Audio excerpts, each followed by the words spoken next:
Hello friends, Miraj maths corner या आपल्या YouTube चॅनलमध्ये तुम्हा सर्वांचं स्वागत आहे. तर आज आपण NMMS परीक्षा कधी असणार आहे, त्याची तारीख काय आहे आणि परीक्षेमध्ये काय काय काळजी घ्यायची किंवा परीक्षेचे विषय कोणते, किती मार्क्ससाठी किती विषय आहेत, निगेटिव्ह मार्किंग आहे का, उत्तरे लिहिताना काय काळजी घ्यायची किंवा शिष्यवृत्ती मिळण्यासाठी किती गुण पाहिजे असतील, परीक्षेचा निकाल कधी लागणार आहे, हे सगळी माहिती डिटेलमध्ये बघणार आहोत. तर व्हिडिओला शेवटपर्यंत बघा, म्हणजे तुमच्या सगळ्या शंका दूर होतील.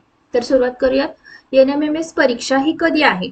तर बघा, महाराष्ट्र राज्यासाठी ही परीक्षा महाराष्ट्र राज्य परीक्षा परिषद पुणे यांच्या मार्फत जिल्ह्यातील विविध केंद्रावर दिनांक 10 डिसेंबर 2023 रोजी आयोजित करण्यात आलेली आहे.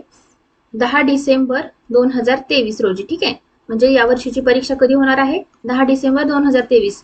प्रवेश पत्र कधी भेटणार आहे, म्हणजेच त्याला आपण ऍडमिट कार्ड म्हणतो. तर ते परीक्षेच्या पूर्वी 10 दिवस आधी जे शाळांचे लॉग इन असतं त्यांच्यावर उपलब्ध होणार आहे. आता पुढचा पॉइंट बघूयात. परीक्षेचे विषय कोणते आणि किती मार्क्ससाठी कोणता विषय आहे? तर याच्यामध्ये आपल्याला माहिती आहे की दोन प्रकारचे पेपर असतात. एक असतो बौद्धिक क्षमता चाचणी, त्यालाच आपण मॅट म्हणतो, म्हणजेच मेंटल ॲबिलिटी टेस्ट, ज्याच्यामध्ये तुम्हाला बुद्धिमत्ता असते आणि रिझनिंग म्हणजेच त्याच्या बुद्धिमत्तेच्या पुन्हा वेगवेगळे टॉपिक्स असतात. तर हा पेपर 90 मार्क्ससाठी असतो आणि त्याला टाइम किती असतो? तर 90 मिनिटं टाइम असतो. आणि जे दिव्यांग आहेत त्यांच्यासाठी 30 मिनिटं ज्यादा वेळ असतो. आणि दुसरा पेपर आहे शालेय क्षमता चाचणी, त्याला सॅट म्हणतो आपण. तो पण 90 मार्क्सचा असतो आणि त्याला पण किती वेळ असतो? तर 90 मिनिटे वेळ असतो. ठीक आहे, 90 मिनिटे वेळ असतो. आता ह्या सॅट मध्ये किंवा शालेय क्षमता चाचणीमध्ये कोणकोणते टॉपिक असतात? तर सामान्य विज्ञान असतो. सामान्य विज्ञानच्या अंडर कोणकोणते येतं? भौतिकशास्त्र 11 गुणांचा असतो, रसायनशास्त्र 11 गुणांचा असतो आणि जीवशास्त्र 13 गुणांचा असतो. असे मिळून टोटल 35 गुण असतात सामान्य विज्ञानला.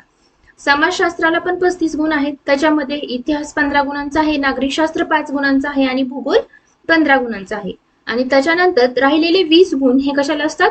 तर गणिताला असतात. म्हणजे त्याच्यामध्ये बघा, शालेय क्षमतामध्ये सामान्य विज्ञानचे 35, समाजशास्त्राचे 35, 35 आणि 35 70 झाले आणि राहिलेले 20 कशाचे आहेत? तर गणितचे आहेत. म्हणजेच तुम्हाला अभ्यास करताना लक्षात येईल की कोणत्या टॉपिकवर तुम्हाला अभ्यास करायला पाहिजे. आता पुढचं बघूयात की आजकाल सगळ्या परीक्षांमध्ये निगेटिव्ह मार्किंग सिस्टीम असतात, पण या परीक्षेमध्ये निगेटिव्ह मार्किंग नाही. ठीक आहे, निगेटिव्ह मार्किंग नाही, म्हणजे तुम्ही सगळे प्रश्न अटेंड करायचे आहेत. जरी येत नसेल तरी एखादा प्रश्न अंदाजे लिहिला तरी चालेल. पण उत्तर लिहिताना इथं काळजी घ्यावी लागणार आहे. तुम्हाला जो प्रश्न क्रमांक असतो त्याच्या पुढे उत्तरपत्रिकेमध्ये 4 वर्तुळ दिलेली असतात. जी रिकामी असतात ती तुम्हाला निळ्या किंवा काळ्या बॉलपेननं गिरवायची असतात, म्हणजे रंगवायची असतात, पूर्णपणे रंगवायची आहेत. पण जर ती वर्तुळ तुम्ही अर्धवट ठेवली किंवा अपुरी ठेवली किंवा पेन्सिलचा वापर करून जर त्याला भरलं तर तुम्हाला त्या प्रश्नासाठी उत्तरासाठी गुण दिले जाणार नाहीत. आणि जर तुम्हाला एकापेक्षा अधिक वर्तुळे जर रंगवली, समजा 4 पैकी जर तुम्ही 2 रंगवली किंवा 3 रंगवली, तर तुम्हाला, किंवा जर चुकलेलं असेल तर तुम्ही व्हाईटनर लावला तरी किंवा खाडाखोड केली तर तुम्हाला त्या उत्तराचे मार्क्स मिळणार नाहीत. त्याच्यामुळं जर त्यावेळेस तुम्ही गोल करत असाल त्यावेळेस काळजीपूर्वक गोल करायचं आहे. ज्यावेळेस उत्तर तुम्हाला पक्क माहिती असतं तेव्हाच त्याला गोल करायचं आहे. शिष्यवृत्ती मिळण्यासाठी किती गुण किंवा मार्क्स पाहिजे असतात? ज्यावेळेस तुम्ही पेपर दिलेला असतो त्यावेळेस तुमच्या मनामध्ये एक शंका असते की बाबा मला शिष्यवृत्ती किती गुण मिळाली तर मिळणार आहे. तर दोन्ही विषयात मिळून जर तुम्हाला 40% गुण मिळाले तर दोन्ही विषयांचे जर 40% मिळून मिळाले तर तुम्हाला काय असते? शिष्यवृत्ती मिळते. किंवा तुम्ही ST SC किंवा दिव्यांग विद्यार्थ्यांसाठी ही पात्रता 40 वरून 32 वर करण्यात आलेली आहे, 32%. परीक्षेचा निकाल साधारण कधी असतो? तर परीक्षेचा निकाल हा फेब्रुवारी 2024 या महिन्यात पहिल्या किंवा दुसऱ्या आठवड्यात जाहीर होईल, असं त्यांनी नमूद केलेलं आहे.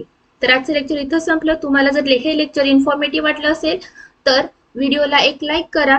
आणि तुम्हाला ह्या परीक्षेचा जर अभ्यास करायचा असेल तर तुम्हाला याची NMMS मॅट आणि सॅट अशी प्लेलिस्ट आपल्या युट्यूब चॅनलवरती भेटेल, तर तुम्ही त्याला जाऊन व्हिजिट करा, म्हणजेच तुम्हाला त्याचं प्रिपरेशन करता येईल. थँक्यू.